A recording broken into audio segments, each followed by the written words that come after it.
Hey everybody, this is Brad from Johnson Small Engines. I'm going to show you how to install front wheel bushings. This is for a Honda customer. It's a Honda tractor. It's a 2013. I just want to show you that there is a couple different reasons why I'm doing this video. One is to show you how to install the bushings, but the other one is that there's also other issues. When you think the bearings are bad, it could be the shaft that the hub that the wheel goes onto. So first of all, you want to see what it looks like when the wheel bearings go bad. Okay, now I'm not sure if you can see this with the video, but this right here, it's pretty wobbly.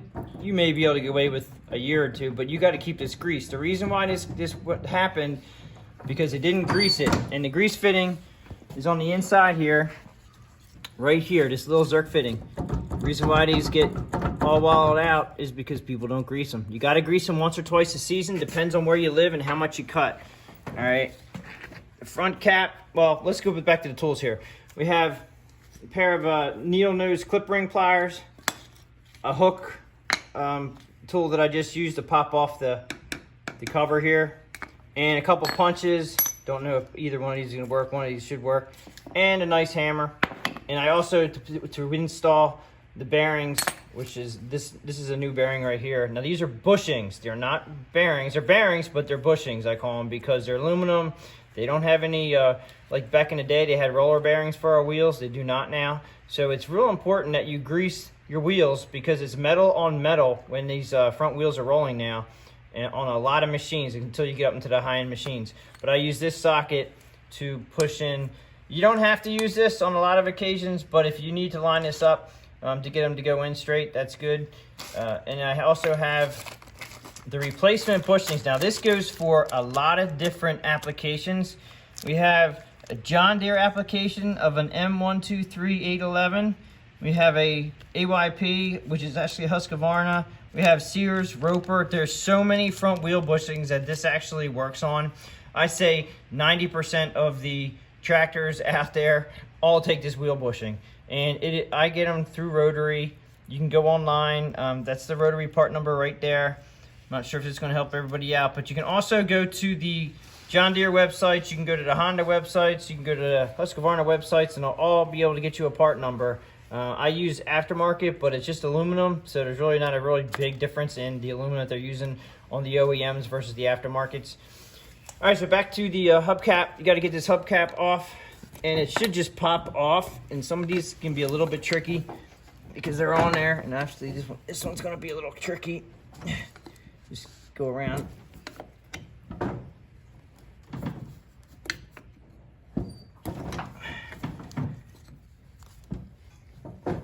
There it is. Now you have a clip ring in here, and obviously you need to remove the grease. This one doesn't have a whole lot of grease. Most of these are supposed to be really greasy. You can see that wobble. Then you take clip ring pliers. Some have clip rings, E-clip rings. Some have just a regular C clip in there. You can take it with a screwdriver, but just pops out. Don't lose it. And then you can slide your wheel off. Now, remember, there is usually a washer on the inside of every one I've ever done. There's a washer here, or it's stuck to the rim, which is here. Okay, now what I want to show you too is these wheel bearings don't look, if you put a new wheel bearing up against the old wheel bearing, it doesn't look that bad. So that's going to tell me that maybe the shaft is worn, and this does happen a lot more than not. When people don't grease the bearings, the shaft underneath, now I don't think you're going to be able to see this. See if you can get a view of this notch in there. I don't know if you can see this notch, but there's a notch on both sides.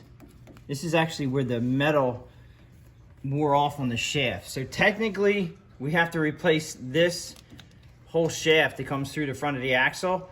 And on Hondas, unfortunately, they didn't put a clip ring on them. So this is basically a whole front axle assembly. And I know the customer is not going to do the job because it's the tractor's 20-some years old. It's not going to happen. So what I do is I take a brand new bushing and I put it on the shaft, and you basically put it about where it's going to sit, and then you wobble the bushing back and forth. And not sure if it's going to be caught on video, but you can see how wobbly that is. Now if you come to the center, it's not too wobbly because that's not where the bushing runs. The bushing runs right here and up front here.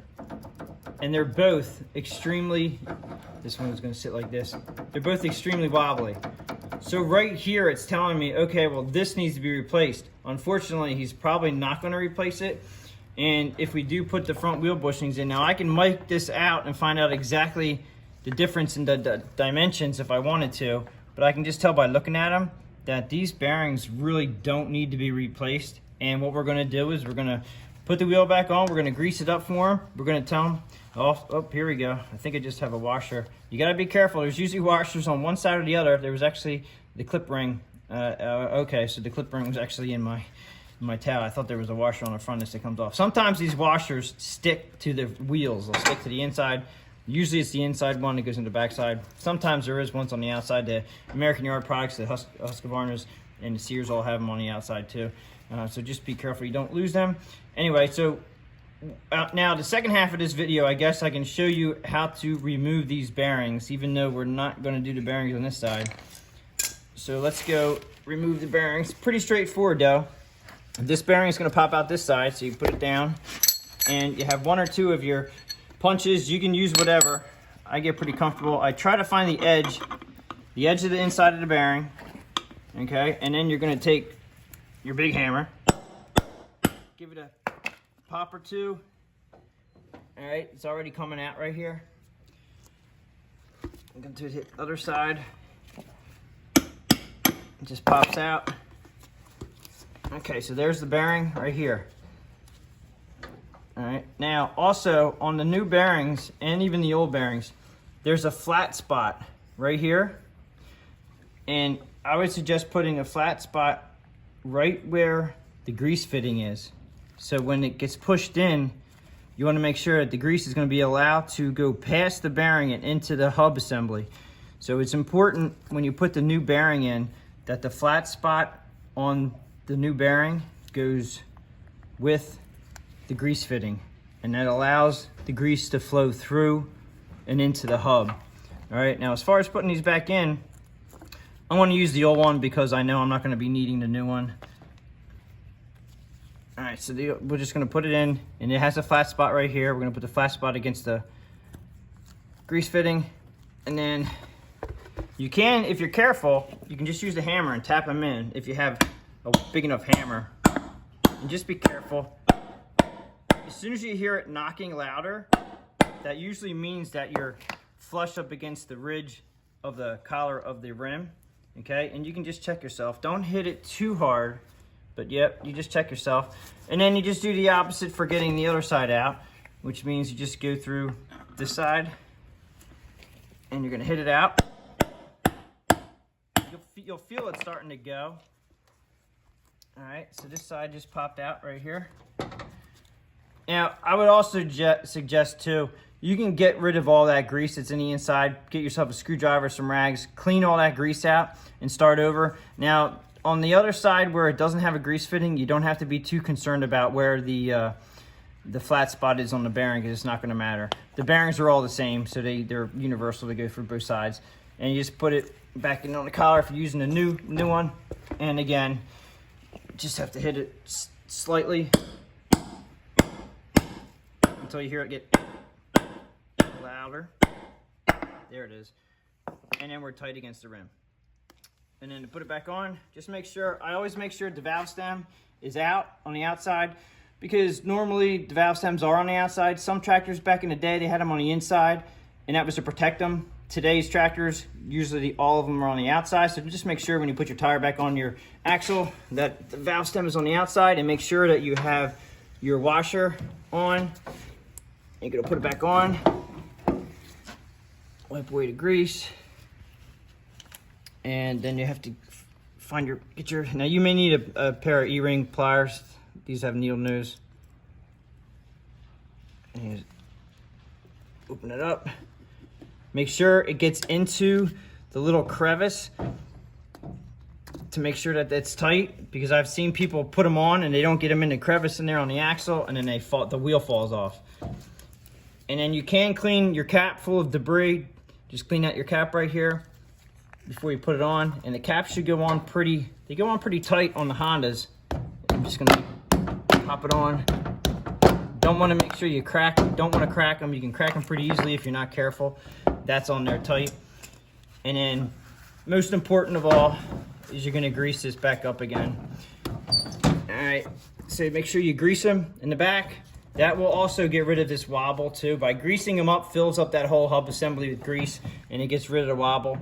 And that'll be for a good amount of time. But I definitely would suggest keeping them full of grease at least twice a season. You can jack up your tires and just wobble them back and forth.